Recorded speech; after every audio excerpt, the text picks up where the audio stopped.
Hello everyone, welcome back to Fruition Garden. Welcome back to my channel, and if this is your first time here, thank you so much as always for tuning in. I really appreciate it, and I hope that you enjoy this video. Don't forget to like, comment, share, and subscribe if you do. And without further ado, let's get into this video. So today I wanted to film what getting my garden winter ready looks like for me.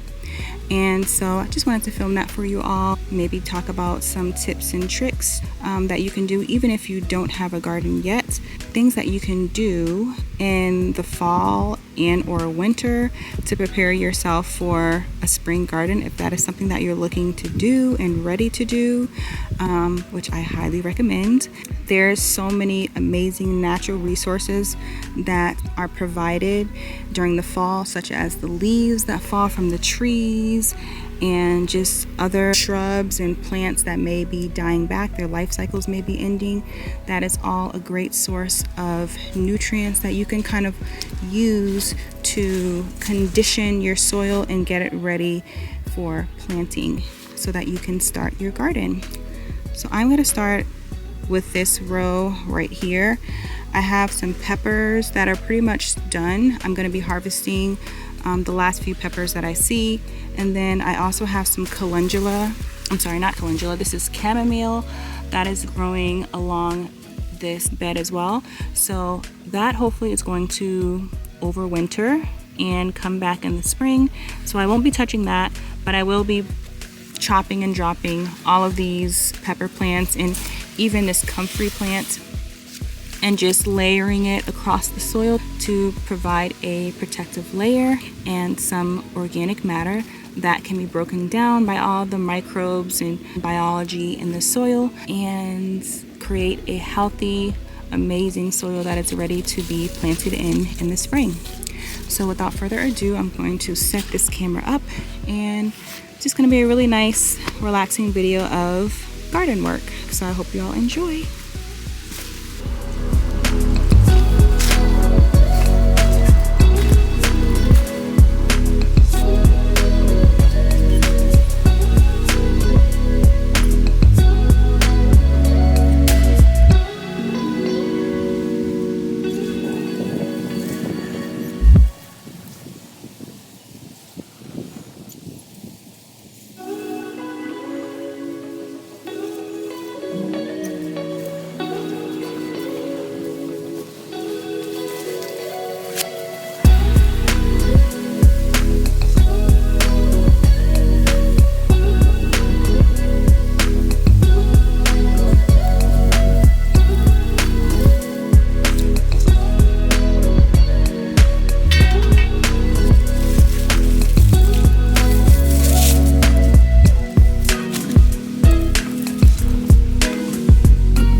Okay, so I cut down all of the peppers. As you can see, we just have this ginger plant left here. And now that I cut all of the peppers down, this ginger plant can get adequate sunlight. So hopefully that will encourage it to grow even more and for the ginger to be larger. Here's the bottom part. The flower is about to bloom. That's really cool. This is what the rest of the bed is looking like. So I have all of my chamomile that I'm going to leave here and let it overwinter. I also need to harvest this delicious parsley.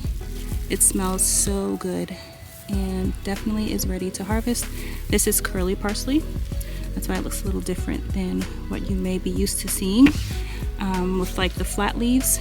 The next thing I'm going to do is I'm going to chop all of these stems down with my pliers, and then, or whatever these are called, and then I'm going to scatter them all along this row here just to cover up the soil and make a nice little cozy habitat for all the microbes to make it through the winter safely.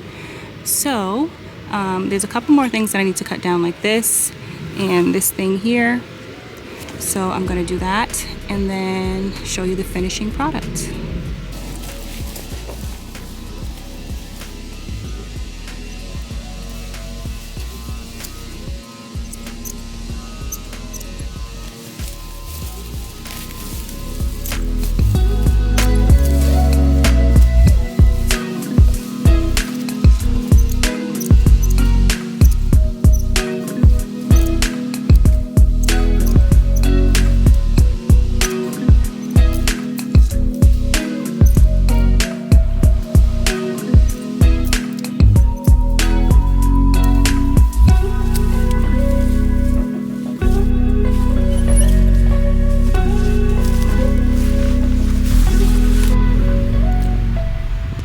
Here's what we're looking like.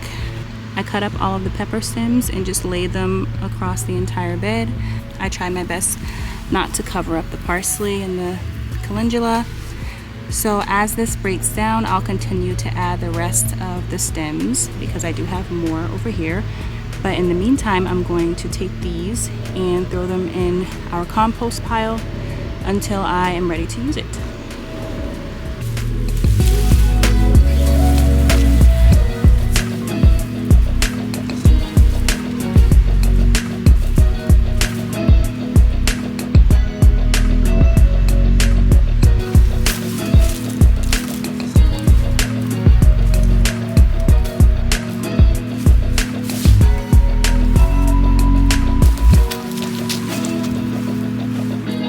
We are in another part of the garden, and the next thing I'm going to do is clear this entire strip where I had my zinnia flowers growing. They're all dried out and all the seeds dropped, which is good because then they can sprout next year in the spring without me even having to seed. So now what I'm going to do is cut them all down and lay them across the soil so that we can get this area all cleaned up for the winter.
Zinnia flowers are now chopped down, and this will all break down eventually so that it doesn't look as crazy as it looks right now.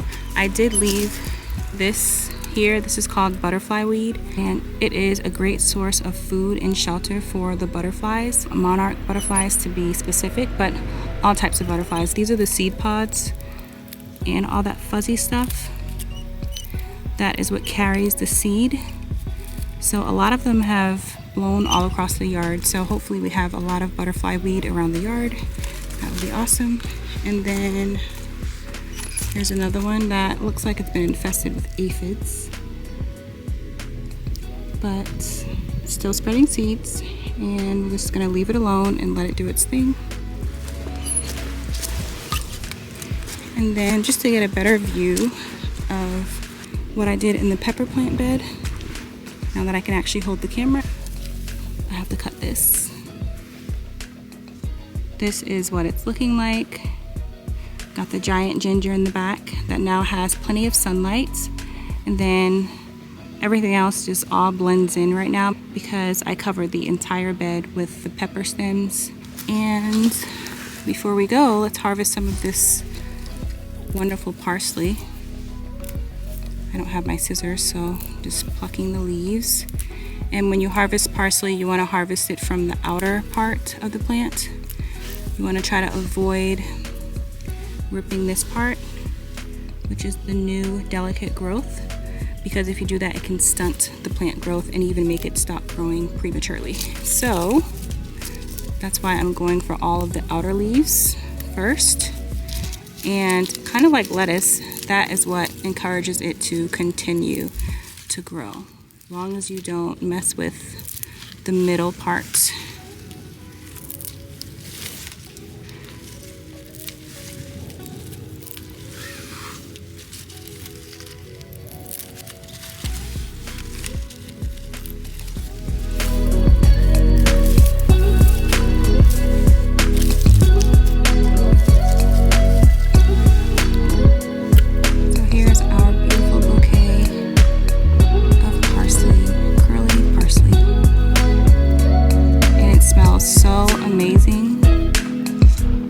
Parsley is so good for you. It detoxifies the blood. It is full of minerals and nutrients that are so good for you. Not only does it have excellent flavor, but it is incredibly nutrient dense and healing to the body. So hope you guys enjoyed this video. Hope you enjoyed this little garden cleanup. This will probably be a multi-part video. I hope you were inspired to grow your own food, even if you just start with parsley or tomatoes or anything you want based on your area, and then just try it out and grow something that you love. I highly recommend. It's really fun growing your own food, and even with all the challenges that come along with it, it's still so rewarding. So I hope y'all are inspired to grow your own food and to start to garden. So thank you all again for watching. Don't forget to like, comment, share, and subscribe if you enjoyed this video. And until the next time, I'll see you all in the next video.